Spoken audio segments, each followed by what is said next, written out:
Hey everybody, it's Stephenie from fitbodies.com. Great to see you. Happy New Year, by the way. I am so grateful. Namaste, peace, gratitude. So thankful for all of you and your wonderful comments, all the love that you share. You have so much to contribute. I really appreciate it. I do my best to reply to every single comment, every single positive comment. And it takes me a while sometimes. I'm juggling a lot of things just as you are. Family, work, career, and all my passions and hobbies and my pets and my kids. And oh my gosh, so many wonderful things going on. But sometimes that means that I don't get back to you right away. And I do appreciate your patience. Last night I spent all evening, I commented or replied to over 200 comments on my videos. And I do appreciate you taking the time to watch my videos, to share them, to subscribe, to like, and to comment. I really do appreciate it. Thank you. Namaste. Okay, so it's a new year. Whether it's transitioning from year to year or transitioning to a new phase in your life or whatever the reason, people talk about change and resolutions and goals setting and all those things. And while I'm not going to talk to you about setting goals or New Year's resolutions, what I am going to share with you are 5 tips. People have asked me if you could pick 5 things that we could do to transform 2018 or whatever year you're watching this or whatever transition you're going through, 5 things you could do to make the next phase better than the last phase. I had to think about that. It's a great question, and I've boiled it down to 5 things. And of course, if we had all the time in the world, if you and I were sitting together over lunch or over coffee, I would share a lot more. But in honor of your time, I want to just boil it down to these 5 things. And I think they will be a benefit to you. So here we go. Ready? All right, got my little cheat sheet here. Number 1 is to sleep more. Okay? There's been a lot of talk about sleep in social media, in science. I think I've even made a couple videos about sleep. Number 1, if you could, and I could, if we could get more sleep every night. Now, that's tough. I get it. We're busy. We've got a lot going on. We're not always in control of our schedules.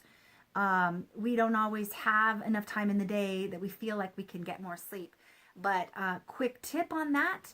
I believe that we all could take baby steps towards getting more sleep, not just quality of sleep, that's important, but quantity of sleep has been shown to improve brain function, mood, stamina, energy. It just touches, or an appetite even, it just touches everything in our lives.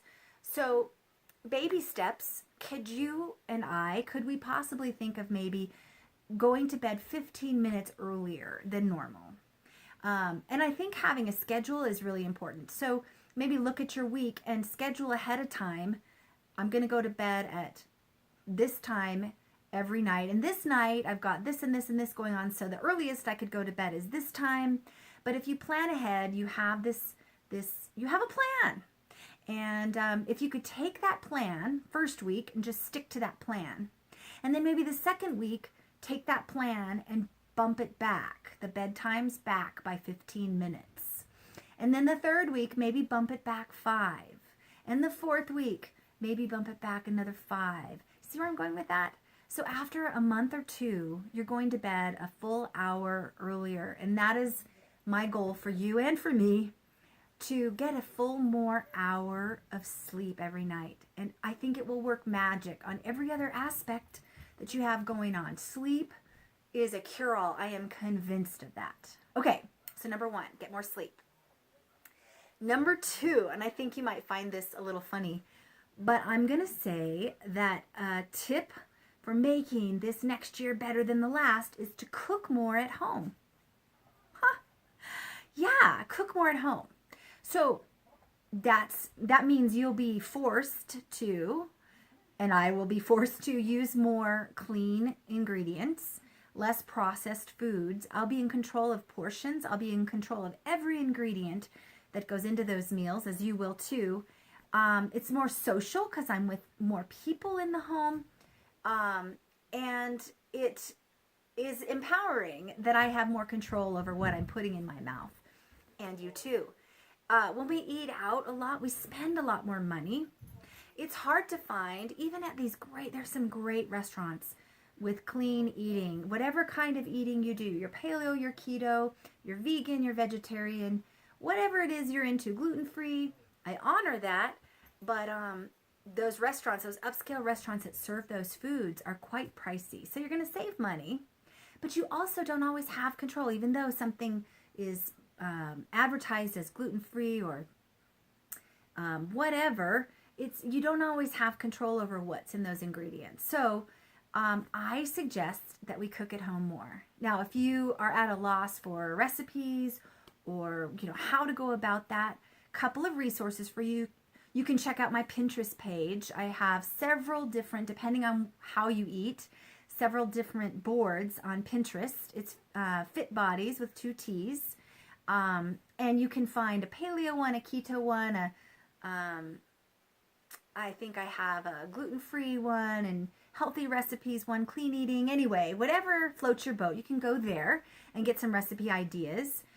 You can also go to my website, fitbodies.com, 2 T's. And on the very front page of my website, there's a link to Real Plans, which is a food menu site that provides, depending on whatever type of eating you want to do, vegan, vegetarian, paleo, they provide a menu service and a shopping list service. So you can go there and get a great deal on it. Just click on that link and you can check it out.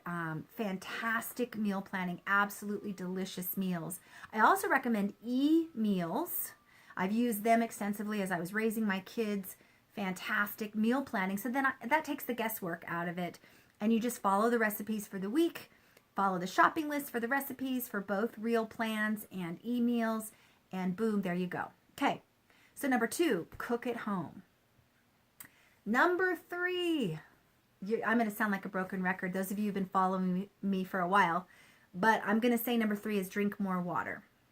You got to hydrate more. We all drink plenty of fluids in the form of coffee and soda and energy drinks, but clean, pure water. You don't even have to add the lemon juice. I do advocate adding a splash of lemon juice or cucumbers to the water.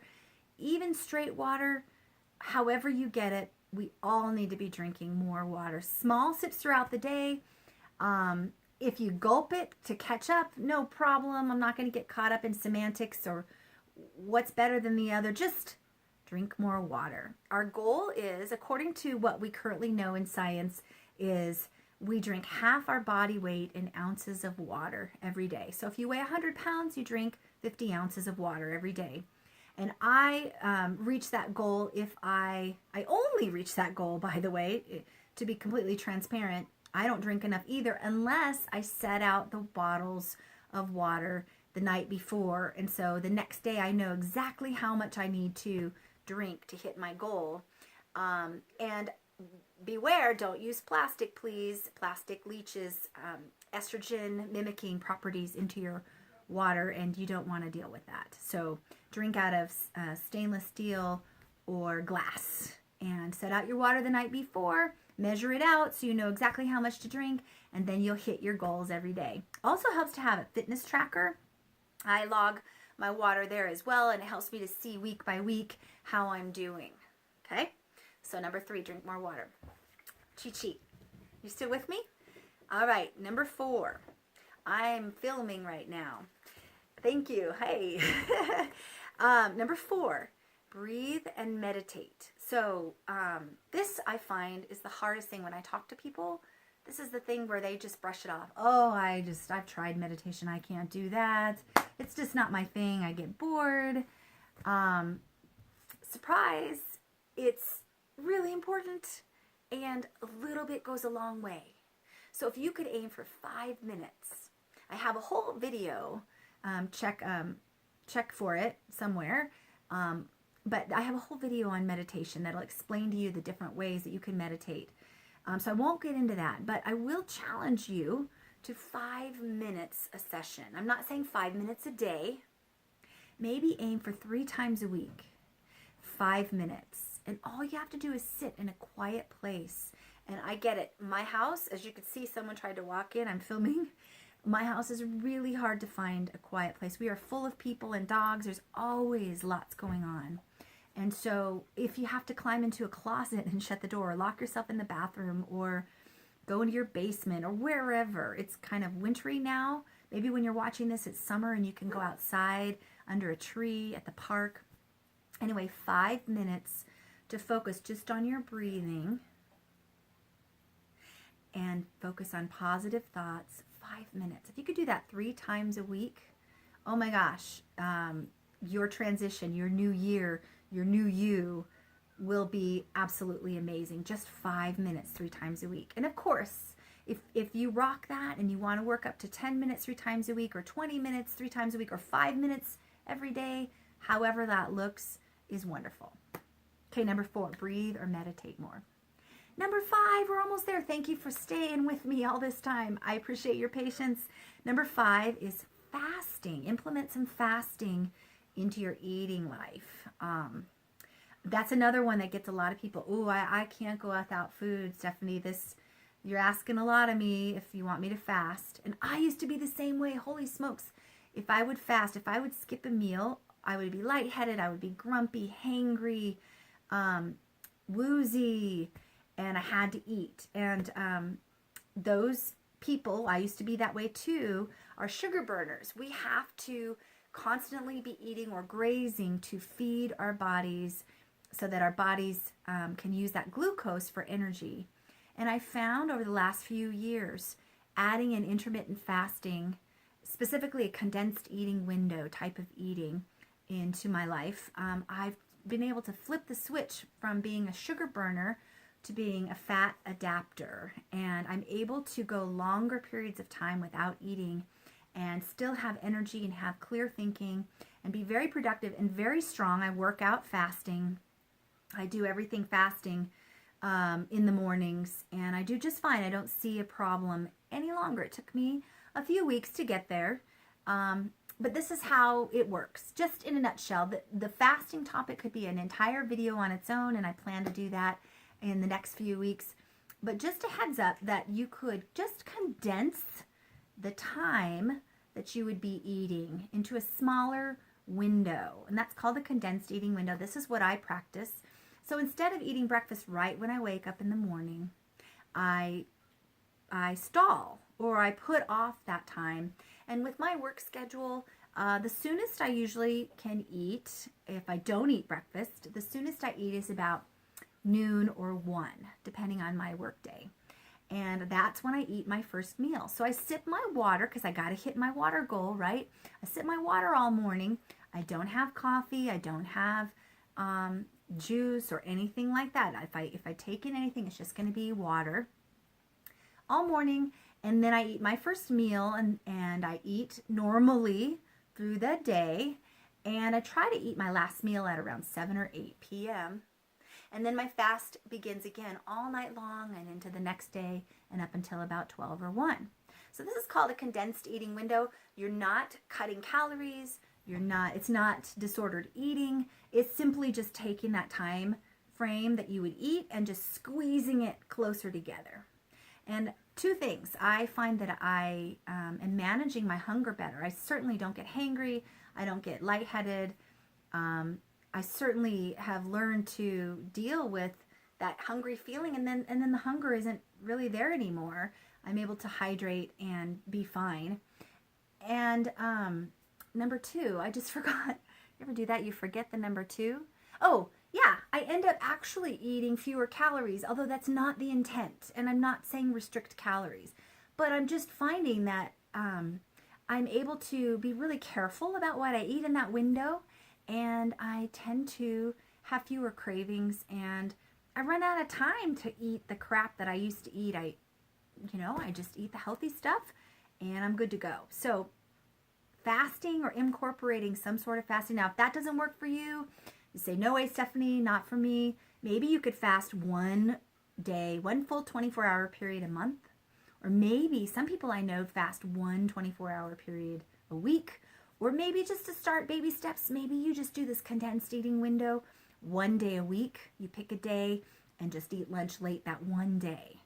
some sort of fasting into your life will help with this transition. Make this new year, this new you, absolutely rock. I promise it's worth a shot. Now, I will say, if you're on meds of any kind, you want to check with your doctor. Some meds need to be taken with food. You just take a little bit of food and you go about the fast after that. But definitely check with your doctor before starting something different that might affect your meds, okay? All right, so quick review. Thank you for sticking around. Number 1, sleep more. Number 2, cook at home. 3, drink more water. 4, breathe and meditate. And 5, fast. My 5 tips for rocking the new year, getting off on a new foot, new beginnings, fresh start, whatever you want to call it, whatever transition you're making, whenever time of the year you're watching this applies for a new year, new you, new turn the page, blank slate, whatever you want to call it. 5 things you can do that will impact you in the best way possible. Again, I'm so grateful for you tuning in. Please like and subscribe and comment below. I'm curious what 5 things you might be doing to change things up, to mix things up. You can find me on Facebook, Fit Bodies with 2 T's. I'm also on Instagram, Stephenie Fitt Bodies, 2 T's. And you can go to my website, fitbodies.com. Until next time, everybody, I wish you well. Namaste and peace out.